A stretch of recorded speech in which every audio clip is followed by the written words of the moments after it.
Hello, my name is Rick Phelps, and I wanted to do this segment for Project Lifesaver. I was invited to do this, and I'm very honored to do it. I'll give you a little background on myself. I was in, like many of you in the audience, I was in law enforcement and EMS for over 23 or 24 years. And during that career, like everyone in the audience, once again, you have to make split-second decisions many times. And a lot of these times, these split-second decisions can be the difference between life and death. Well, that all changed in 2010. I'd been having memory issues for about 4 years prior to that.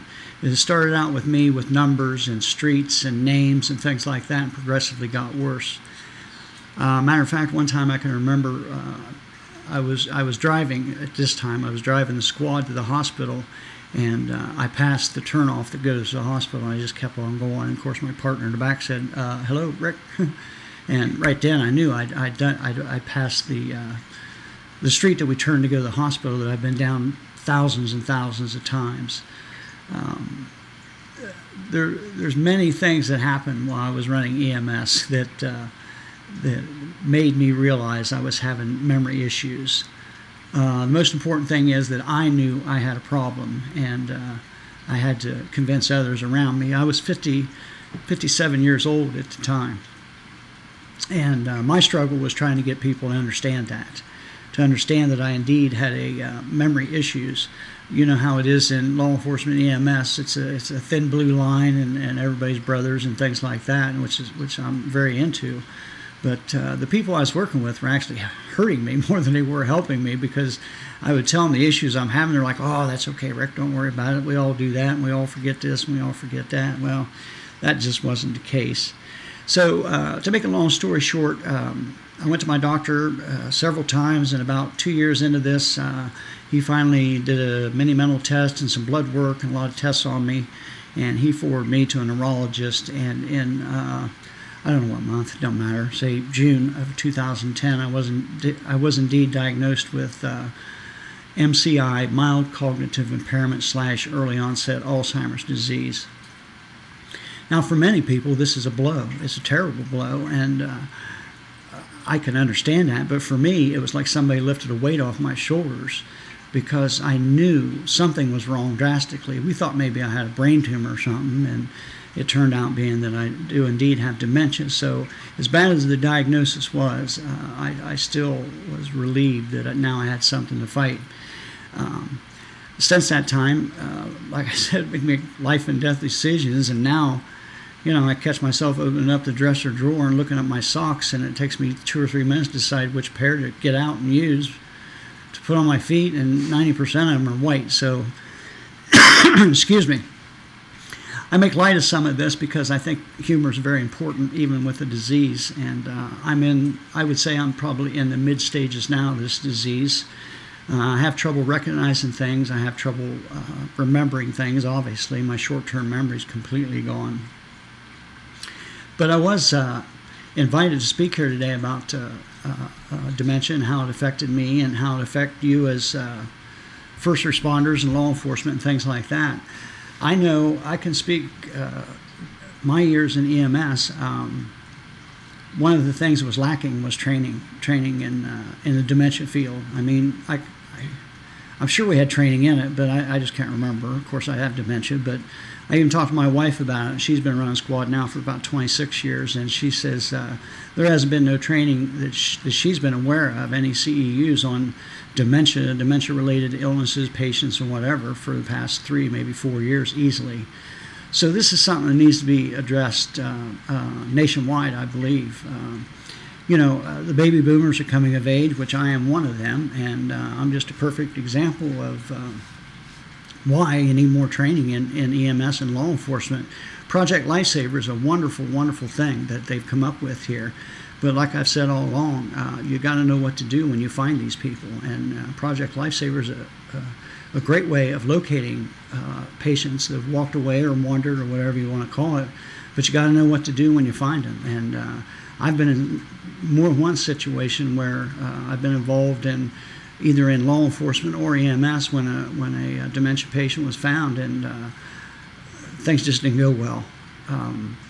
They just didn't go well at all. And that you got to understand, these people are confused. They're scared. They won't understand anything you're telling them. A lot of times law enforcement, and especially law enforcement, want to take this person they found and take them to where they need to be. And sometimes what needs to be done is just the opposite. The people that know them need to come to where they are and try to get a handle on the chaos that's going to be going on. Because I've said this many times, and this is what goes with me. Most people that walk away from nursing homes and or any facilities or home in general, they are leaving there for one reason only.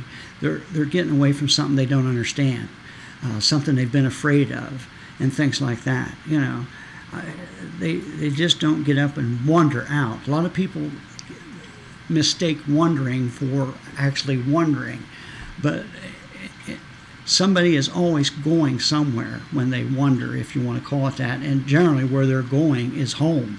Now, that creates a whole new set of issues, because home could be their childhood home that they grew up in 40 years ago or whatever. But these people are totally confused, and then once they get out in the elements and things, well, you know what, hypothermia and everything.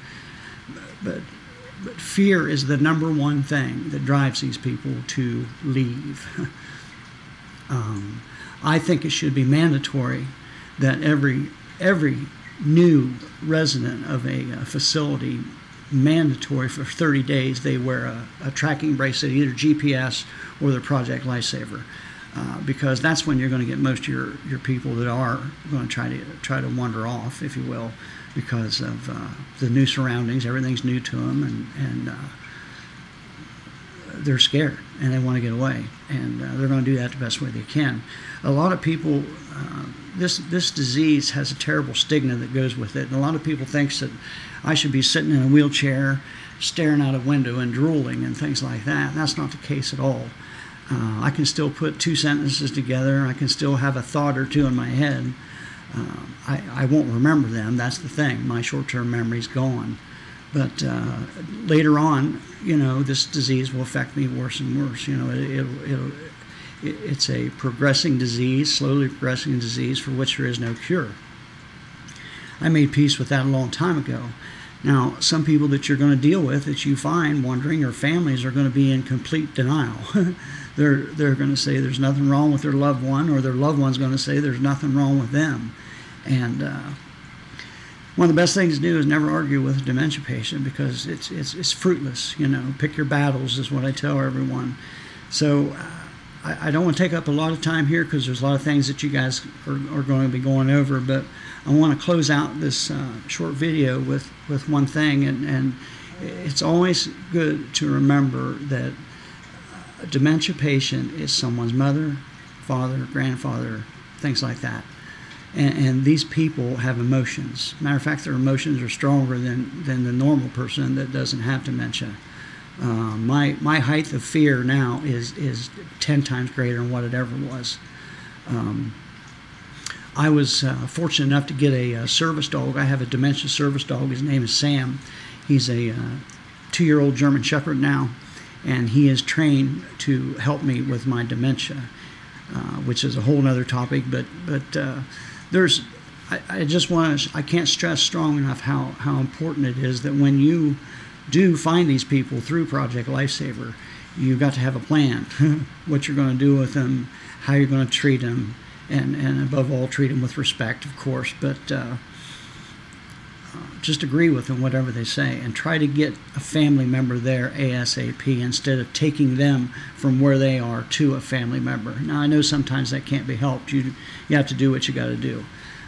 Every situation is different, but if you can get them, the family member, in touch with them as soon as possible, maybe even on the phone. But once again, I've seen times that I've made phone calls for these people, and they have no idea who they're talking to on the other end, because they're just, they're in such a state of chaos and shock and fear, and it's a bundle of emotions running around. So, all right, anyway, I want to close off here, and I appreciate your time listening to me.